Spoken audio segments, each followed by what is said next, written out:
दोस्तों आदाब नमस्कार सत श्री अकाल। आपका बहुत स्वागत है आपके अपने शो दानिश की ज़ुबानी में।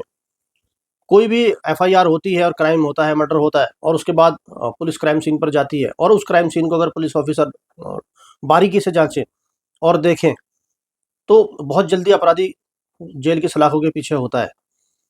और कई बार जो चीज़ हम लोगों को नहीं दिखाई देती, वही चीज़ बड़े आला अधिकारी जो ज़हीन दिमाग होते हैं उस चीज़ पर आगे बढ़ते हैं। एक मैंने कहानी सुनाई थी एपिसोड नंबर 77। उसके अंदर एक महिला की हत्या होती है और घर के अंदर पूरे लूट-पाट के संकेत मिलते हैं। लेकिन आला अधिकारी वहाँ पर देखते हैं 2 कप चाय रखा हुआ है और कप में जो चाय है वो बिल्कुल ताज़ी है।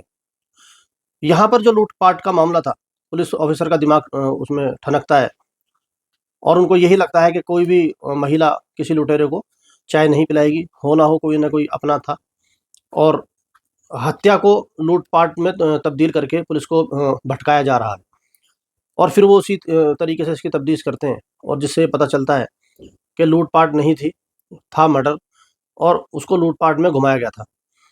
और फिर वो किस तरीके से हत्यारे को पकड़ते हैं जो विदेश में बैठकर हत्या करा रहा था। ये कहानी मैंने इसलिए आपको बताई है कि आज की कहानी भी इसी चीज़ से रिलेटेड है कि पुलिस ऑफिसर अगर शुरू में ही क्राइम स्पॉट को ध्यान से देखते, तो शायद 24 घंटे में ही जो केस सॉल्व हो सकता था। लेकिन यहाँ पर पुलिस की एक लापरवाही थी, जिसकी वजह से कातिल करीब 3 साढ़े 3 साल तक आज़ाद घूमता रहा और उसके बाद फिर एक ज़हीन पुलिस ऑफिसर आते हैं और वो उस केस को खोलते हैं और कातिल को पकड़ते हैं। और ऐसी कहानी भी मैं दावे से कह सकता हूँ आपने पहले सुनी नहीं होगी, क्योंकि लाश को ठिकाने लगाने के लिए कोई भी आदमी कई तरीके अपराधी जो अलग-अलग तरीके से इसको लाश को ठिकाने लगाते हैं। लेकिन यहाँ पर लाश को ठिकाने लगाने का भी एक बिल्कुल अलग तरह का मामला था कि कोई देखेगा भी नहीं और कहीं खून भी नहीं गिरेगा और लाश भी ठिकाने लग जाएगी। तो कहानी है आज की पंजाब की। पंजाब में एक जगह है खन्ना और उस खन्ना में एक गाँव आता है जिसका नाम है रोडो खुर्द। यहाँ पर एक महिला रहती थी जिनका नाम था बलजीत कौर और उनका बेटा गुरजीत सिंह जो एनआरआई था, विदेश में उसकी अच्छी खासी जॉब थी और घर के अंदर सिर्फ ये 2 माँ और बेटे ही रहते थे, एक माँ और एक बेटा। और बेटा जब विदेश चला जाता था तो फिर जो बलजीत कौर थी अकेली रह जाती थी। अब बेटे की अच्छी खासी जॉब थी तो बलजीत कौर को लगता है कि क्यों ना इसकी शादी करी जाए और मैं भी घर पर अकेली ही रहती हूँ, बहू आ जाएगी, पोती-पोते होंगे तो मन लगा रहेगा। वो लड़की तलाश करनी शुरू करती हैं और उनको एक लड़की मिलती है, उससे बड़ी धूम-धाम से गुरजीत सिंह की शादी हो जाती है। लड़की का नाम था गुरमीत कौर और उनका लड़का था गुरजीत सिंह, नाम भी करीब एक जैसे ही थे दोनों के। तो गुरजीत की गुरमीत से शादी हो जाती है, सब कुछ ठीक-ठाक चलता है, हनीमून पीरियड खत्म होता है और जो उनका बेटा था गुरजीत सिंह, वो वापस विदेश चला जाता है। करीब 1 साल गुजरता है और उसके बाद उनको एक बेटा होता है। अब जो बलजीत कौर थी, उनका और भी मन लगा रहता है। अब घर के अंदर पोता था खिलाने के लिए, बहू थी और घर का सूनापन खत्म हो जाता है। लेकिन एक दिन 11 दिसंबर 2017 को बलजीत कौर पुलिस स्टेशन पहुंचती हैं और वहां पर जाकर बताती हैं कि जो उनकी बहू है गुरमीत कौर, वो घर से गायब हो गई है। अब पुलिस ऑफिसर उनका बयान लिखते हैं तो बताती हैं कि रात का हमने खाना साथ में खाया था और पोता मेरे पास था और जब मैं सुबह उठी तो मेरी बहू घर पर नहीं थी।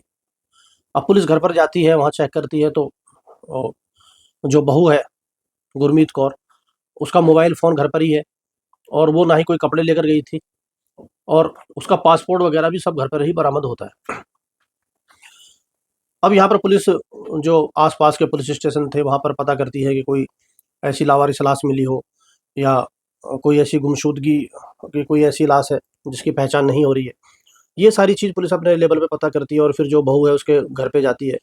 वहाँ जाकर पता करती है कि आपकी बेटी यहाँ पर तो नहीं आई है, क्योंकि अपनी सास से वो गायब। तो सास ने जो एफआईआर लिखाई थी उसमें लिखाया था कि वो 20 लाख रुपए लेकर बहू उसकी चली गई है।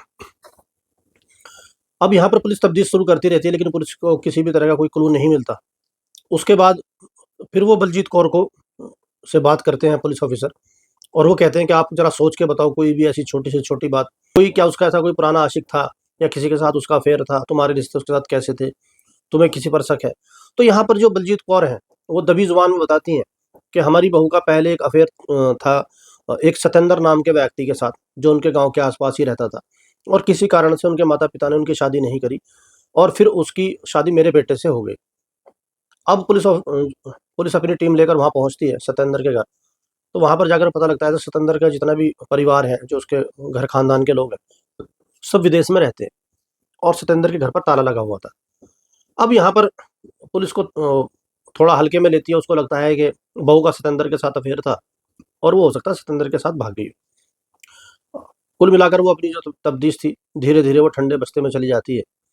और यहाँ पर जो बलजीत कौर का बेटा था, गुरजीत सिंह, वो विदेश से वापस आता है, और दोनों माँ बेटे अब थाने के चक्कर लगा रहे हैं कि हमारी बहू को ढूंढो, वो कहाँ पर गई है 20 लाख रुपए लेकर। अब क्योंकि पोता भी अकेला था, बच्चा था, तो यहाँ पर एक जो बूढ़ी औरत है बलजीत कौर, बार बार स्टेशन जाती हैं, रोती हैं और कहती हैं कि मेरी बहू को ढूंढ दो, मुझे बहुत परेशानी हो रही है। लेकिन धीरे धीरे ये मामला ठंडे बस्ते में चला जाता है। साल गुजरते हैं, 2 साल गुजरते हैं। इसी बीच एक पुलिस ऑफिसर वहाँ पर आते हैं, और आने के बाद कई बार सरकार इस तरीके की टीम बनाती है। बहुत सारी टीम ऐसी होती हैं कि बेटी बचाओ, और जो लड़कियों के साथ अपराध हो रहे हैं, महिलाओं के साथ अपराध हो रहे हैं, वो खाली टीम उन्हीं पर काम करेगी।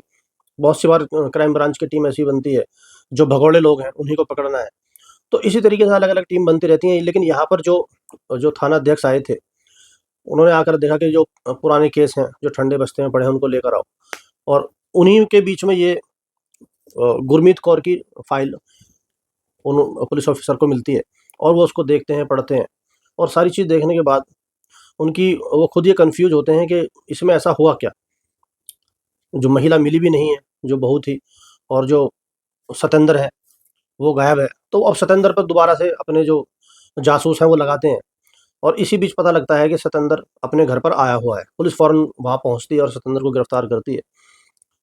अब क्योंकि पहले से उसका नाम लिखा हुआ था, तो सतेंद्र बताता है कि उसको तो पता ही नहीं है, वो तो दुबई में रह रहा है, और वो दुबई से अभी आया है, और मेरा उससे बातचीत ज़रूर थी, अफेयर ज़रूर था, लेकिन जब उसकी शादी होगी तो हमारे रास्ते अलग हो गए, और उसके बाद हमने कभी एक दूसरे से बात नहीं करी। चाहो तो आप मेरे फ़ोन की हिस्ट्री और जो बहू का गुरजीत को गुरमीत कौर का फ़ोन भी आप चेक कर सकते हो। अब पुलिस ने जब तहकीकात करी तो पता लगा कि वाक़ई में ही जिस वक़्त वो महिला गायब हुई थी, उस वक़्त सतेंद्र यहाँ पर नहीं था, वो दुबई में ही था। यहाँ पर जो पुलिस अधिकारी थे, उनको लगता है कि कहीं ऐसा ना हो कि सतेंद्र बहू को दुबई में ही लेकर चला गया हो। तो अब उस चीज़ पर काम होता है, तो पता चलता है कि जब वो घर की तलाशी ली गई थी, तो उस टाइम बहू का पासपोर्ट बरामद होता है। तो यहाँ पर भी पुलिस के हाथ खाली होते हैं, क्योंकि बिना पासपोर्ट के वो दुबई तो जा नहीं सकती। दूसरी चीज़ ये थी कि हो सकता है सतेंद्र यहीं पर रह रहा हो उसके साथ, तो पुलिस एयरपोर्ट पर जाती है और वहाँ पता करती है, तो उसमें सारी चीज़ें पता लगती हैं कि सतेंद्र दुबई के अंदर ही था, और उसका उससे कोई संपर्क नहीं था। एक तरीके से उसको पुलिस क्लीन चिट देती है। अब यहाँ पर जो थानाध्यक्ष का पूरा दिमाग घूमता है, और उनको लगता है कि एक घर के अंदर सिर्फ 2 ही आदमी हैं, एक माँ है और एक बेटा है और एक बहू है। ये 3 आदमी के ऊपर पूरी ये जो घटना है, घटनाक्रम चल रहा है, और सतेंद्र का नाम लिया गया था, और ये पूरी तरह से बेगुनाह है। और उसके बाद बेटे पर हो सकता है कि बेटे ने अपनी पत्नी को मारा हो, गुरजीत सिंह ने। तो पुलिस उसकी तहकीकात करती है, तो पता चलता है वो भी विदेश में था। अब मिला-जुलाकर सतेंद्र भी विदेश में था, और जो बेटा है वो भी विदेश में था। अब घर के अंदर सिर्फ सास और बहू और वो छोटा-सा पोता था। अब यहाँ पर जो पुलिस ऑफिसर है, उनको लगता है कि कहीं न कहीं जो बलजीत कौर हैं, यही पुलिस को भटका रही हैं, क्योंकि इन्होंने ही गुरजीत इसका सतेंद्र का नाम लिया था, और सतेंद्र बिल्कुल क्लियर निकला है। और कोई भी महिला अगर जाएगी, तो वो अपना पासपोर्ट लेकर जाती, मोबाइल लेकर जाती है, और कुछ न कुछ कपड़े भी रख कर लेकर लेकर जाती। और यहाँ पर तो कोई भी चीज़ ऐसी नहीं है, सब चीज़ घर पर ही थी। और जो 20 लाख रुपए थे, जब बलजीत कौर से पता करा गया कि ये तुम्हारे पास कहाँ से आए, तो उसका भी वो कोई ऐसा जवाब नहीं दे पाईं पक्का, कि कोई ऐसी उन्होंने कोई प्रॉपर्टी बेची हो, या उन्होंने उनके बेटे ने उनको कैश दिया हो। क्योंकि जब वो विदेश में जॉब करता है, ज़ाहिर-सी बात है, जो अ, पेमेंट है ऑनलाइन ही होगी, सारी अकाउंट में होगी। तो घर के अंदर 20 लाख रुपए का कैश रखना, ये कोई इतना पुलिस को हज़म नहीं होता। अब इसके बाद पुलिस इस पर काम करना शुरू करती है। उनको लगता है कि अगर ये 3 साल तो गुज़र ही गए हैं, और तारीख आ जाती है 3 साल, मतलब 2020 आ जाती है। 11 दिसंबर 2017 को उन्होंने एफआईआर लिखाई थी, और अब 2020 आ गया था, और जब ये अधिकारी इसको दोबारा से इसको केस को इन्वेस्टिगेट करते हैं। अब यहाँ पर पुलिस अब दूसरे तरीके से पूछना शुरू करती है, क्योंकि उसको लगता है कि देखो जो मार-धाड़ है एक तरीके से बहुत हो गई। उस टाइम बहुत लोगों को उठाया, बहुत लोगों को टॉर्चर करा, उनसे पूछा। लेकिन इस बार तरीका अलग अपनाते हैं। अब वो वहाँ पर महिला पुलिस ऑफ़िसर को जो उनके महिला जो उनकी जासूस थी, उनको उसके घर के पास लगाते हैं कि आप वहाँ पर जाकर चाहे किराए पर रहो या कोई दुकान लो, कुछ भी लो, और तुम्हें 24 घंटे वहाँ पर रहना है और जितने भी आस-पड़ोसी हैं, सबसे एक तरीके से घुलना-मिलना है और ये पता लगाना है माँ जो बहू और सास के रिश्ते कैसे थे। और क्योंकि यहाँ पर जो बलजीत कौर थी, वो थाने जाकर बहुत रोती थी और कहती थी मैं हम दोनों में बहुत प्यार था और किसी भी तरीके से ढूँढ दो। अब वो महिलाएँ वहाँ पर जाकर रहती हैं और अपनी तरीके से तफ्तीश करती हैं और सब पड़ोसियों से पहले घुलती-मिलती हैं, उनके घर आती-जाती हैं और फिर धीरे-धीरे पता लगाना शुरू करती हैं कि इन दोनों सास-बहू के रिश्ते कैसे थे। क्या जब ये बाहर मार्केट के लिए निकलती थी तो हँसते हुए निकलती थीं या मुँह फुला रहता था या कोई ऐसी घर से आवाज़ आती थी। मतलब बहुत छोटी-छोटी चीज़ों को पुलिस अपनी तफ्तीश में शामिल करती है, जिसमें जो पड़ोसी बताते हैं कि इन दोनों सास और बहू के रिश्ते बिल्कुल भी अच्छे नहीं थे और दोनों में हमेशा कहा-सुनी होती थी और कई बार तो इनमें हाथापाई भी हुई है। बहू सास को मार रही है, सास बहू को मार रही है। अब यहाँ पर पुलिस के कान खड़े हो जाते हैं क्योंकि अब बलजीत कौर बिल्कुल शक के पूरी तरीके से घेरे में आ चुकी थी। क्योंकि उन्होंने एफआईआर लिखाई थी और दूसरा जो सतेंद्र का नाम भी उन्हीं ने बताया था। तीसरा जो 20 लाख रुपए हैं कहाँ से आए वो ये भी नहीं बता पाई थी और चौथा जो उन्होंने झूठ बोला कि उनकी बहू के साथ उनके बिल्कुल माँ-बेटी जैसे रिश्ते थे और जो पड़ोसी से अब पता चल रहा है कि ऐसा बिल्कुल भी नहीं था। अब पुलिस ऑफिसर बलजीत कौर को वहाँ से उठाते हैं और थाने लाकर उनके साथ फिर सख्ती से पता करते हैं और सारे पॉइंट उनके सामने रखते हैं कि देखो जितनी भी चीज़ें थी, ये सब चीज़ बिल्कुल अलग एक संकेत दे रही हैं। 20 लाख का आप नहीं बता पा रहे हो, जो आपकी जो बहू है पासपोर्ट और मोबाइल वगैरह सारी चीज़ घर पर छोड़ के गई है, वो कपड़े भी नहीं लेकर गई है और ऐसा कैसे हो सकता है? कोई भी अगर महिला जाएगी, तो अपना मोबाइल, कपड़े, पैसे कुछ ना कुछ तो लेकर ही जाएगी और आप कह रही हो वो कुछ भी नहीं लेके गई है वहाँ पे, पासपोर्ट तक उसका घर पर ही है। तो यहाँ पर फिर और तुम्हारे जो रिश्ते भी खराब हैं, तुम्हारी हाथापाई होती थी और तुम कहती हो कि हमारे अंदर तो माँ-बेटी वाले रिश्ते हैं। अब पुलिस जब अपने तरीके से पता करती है बलजीत कौर से क्योंकि वो कोई ऐसी पुरानी क्रिमिनल तो थी नहीं, एक महिला थी, एजेड थी और वो जल्दी ही टूट जाती है और वो बताती हैं कि हाँ, उन्होंने ही अपनी बहू की हत्या करी है। अब पता करा जाता है कि किस तरीके से करी है, लाश कहाँ पर है। अब वो बताती हैं कि जब मेरे बेटे की शादी हुई और शादी से पहले मेरा बेटा मेरी सारी बातें मानता था और हम माँ और बेटे में बहुत प्यार था और जैसे मैं बोलती थी वो ऐसे ही करता था, लेकिन जैसे ही शादी हुई, तो वो मेरी बात ना मान के बहू की बातें मानने लगा। अब मुझे कहीं न कहीं ये लगने लगा कि मेरी बहू मेरे मेरे बेटे के बीच में आ रही है और मैंने अपनी बहू को बहुत समझाया और सारी चीज़ें हुई, लेकिन हम दोनों के विचार नहीं मिले, दिमाग दोनों का अलग था और हम दोनों में झगड़ा रहने लगा और झगड़ा इस कदर हुआ कि बात मारपीट पर आ गई। यहाँ पर मुझे ऐसा लगा कि अब मेरी बहू मुझसे इतनी नफ़रत कर रही है और ऐसा किसी न किसी दिन होगा ही कि मेरा बेटा इसको विदेश लेकर चला जाएगा और जब ये विदेश चली जाएगी तो वहाँ पर मेरे बेटे को भड़काएगी और मेरे बारे में सारी बातें बताएगी। मेरा बेटा भी कहीं न कहीं मुझसे नफ़रत करनी शुरू कर देगा और वो मुझे मेरा ध्यान नहीं रखेगा और मुझे खर्चा नहीं देगा और मैं एक तरीके से मेरा बेटा मुझसे छिन जाएगा। अब ये इस चीज़ के लिए मैं बहुत परेशान रहने लगी और बार-बार मेरे दिमाग में ये चीज़ आने लगी कि मेरी बहू मेरे बेटे को छीन लेगी। अब इसके लिए एक बार जब मेरा उससे झगड़ा होता है, तो उसमें हाथापाई होती है और मुझे लगता है कि मुझे अब अपनी बहू को अपने रास्ते से हटाना होगा अगर मुझे अपनी ज़िंदगी अच्छी और सुकून के साथ जीनी है। नहीं तो ये मेरे बेटे को मुझसे छीन लेगी और मुझे कहीं का नहीं छोड़ेगी। उसके बाद बलजीत कौर का जो पीहर था, वो अपने गाँव जाती है और वहाँ पर जाकर एक वहाँ पर व्यक्ति होता है कश्मीर सिंह, जो थोड़ा क्रिमिनल माइंड था और छोटे-मोटे उसके ऊपर अपराध उसने पहले कर रखे थे। वो जाकर अपना दुखड़ा उसको सुनाती है कि मैंने अपने बेटे को इस तरीके से पढ़ाया-लिखाया, इतना बड़ा करा और वो बाहर गया और अब मुझे मेरी बहू के साथ मेरी बन नहीं रही है और मुझे अपनी बहू को वापस हटाना है, अपने रास्ते से हटाना है। तो 1 लाख रुपए में कश्मीर सिंह के साथ इस चीज़ की डील होती है। एक तरीके से 1 लाख की सुपारी दी जाती है और बलजीत कौर कहती है कि तुम्हें कुछ ज़्यादा कुछ करना नहीं पड़ेगा, सारे काम मैं ही कर दूँगी। अब यहाँ पर इसी पॉइंट पर पुलिस ऑफिसर को भी शक हुआ था कि एक महिला अ, किस तरीके से एक दूसरी महिला को मारकर गायब कर सकती है। ज़रूर इसके साथ कोई ना कोई होगा और उन्होंने पूछताछ में बलजीत कौर को ये बताया भी था कि हमने उसको पकड़ लिया है और उसने सारी बातें बता दी हैं। उसी के बाद वो टूटी थी। तो वो कहती है कि मैंने कश्मीर सिंह को 1 लाख की सुपारी दी और वो घर पे आ गया।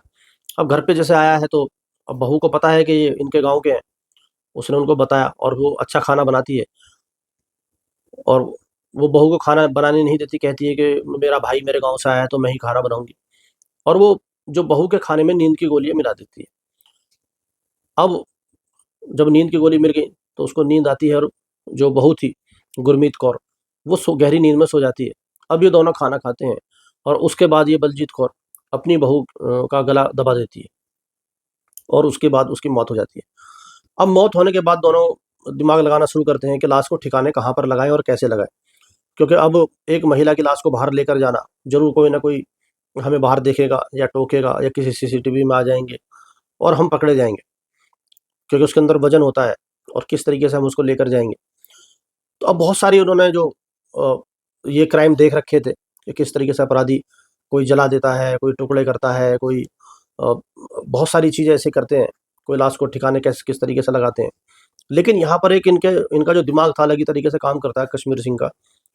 उसको ये लगता है कि अगर हम इसके टुकड़े करेंगे तो जाहिर सी बात है घर के अंदर ब्लड बहुत ज़्यादा फैलेगा और कभी भी पुलिस साल 2 साल के बाद भी अगर फॉरेंसिक टीम आएगी तो ब्लड की एक बूंद से भी इस चीज़ का पता लगा सकती है कि यहाँ पर उसको मारा गया है या काटा गया है। तो हमें इसको काटना भी नहीं है, एक तरीके से इसके टुकड़े भी नहीं करने हैं और इसको साबुत बाहर भी नहीं लेके जाना है। और जलाएँगे तो इतनी स्मेल, इतनी बदबू हो जाएगी कि सबको पता चलेगा। वो सब घर पे आ जाएँगे कि ऐसा तुम क्या जला रहे हो? अब यहाँ पर ये दोनों बैठे हुए दिमाग लगा रहे हैं कि ऐसा हम क्या करें कि हमें ये सारी चीज़ें ना करनी पड़े। तभी इसको एक आइडिया आता है कश्मीर सिंह को और ये कहता है कि क्यों ना हम इसको घर के अंदर ही आँगन में दबा दें। इसके 2 फ़ायदे होंगे। एक तो हमें बॉडी बाहर नहीं लेके जानी पड़ेगी जो हमें कोई देखे।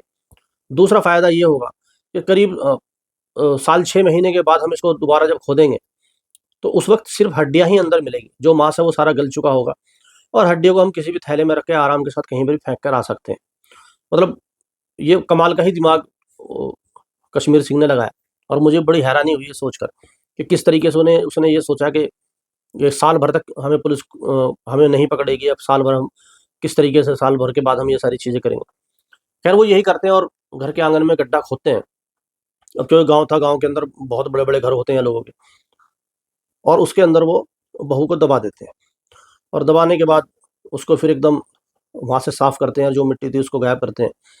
तो जो मैंने आपको शुरू में बताया था कि पुलिस अगर उस चीज़ को बारीकी से देखती कि घर के अंदर एक गड्ढा खुदा हुआ है और उसके बाद वो पूरा भर के और क्योंकि जब कोई भी ज़मीन के अंदर से मिट्टी आप खोदेंगे और वापस दबाएँगे, तो इतनी जल्दी वो एकदम मैच नहीं होती। वो अलग ही दिखाई देता है कि यहाँ पर खोदा गया था और उसका कलर अलग ही होता है और कोई भी पुलिस ऑफ़िसर के लिए तो कोई ऐसी बड़ी बात है भी नहीं। लेकिन पुलिस ऑफ़िसर अगले दिन आते भी हैं जब सास ने, बलजीत कौर ने एफ़आईआर लिखाई थी और घर के अंदर तलाशी भी लेते हैं जिसमें उनको पासपोर्ट, मोबाइल, कपड़े वगैरह सारी चीज़ें मिलती हैं, लेकिन किसी का भी ध्यान उस गड्ढे पर, उस जगह पर नहीं जाता कि ये ज़मीन खोदी गई है और उसके बाद भरी गई है और इसका कलर अलग है।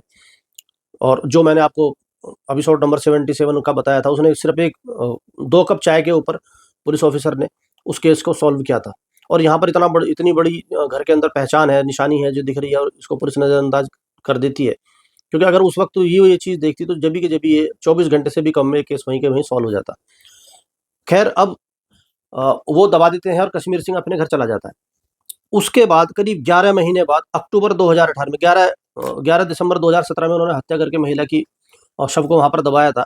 11 महीने बाद अक्टूबर 2018 में कश्मीर सिंह वापस बलजीत कौर के पास आता है और कहता है कि देखो अब यह उसका जो सिर्फ़ हड्डियाँ अंदर बची होंगी और जो भी मांस है सब गल गया होगा और ज़ाहिर-सी बात है इतना जो वज़न था वो कम हो गया है। अब हम उसकी हड्डियों को निकाल के कहीं पर भी फेंक कर आ सकते हैं।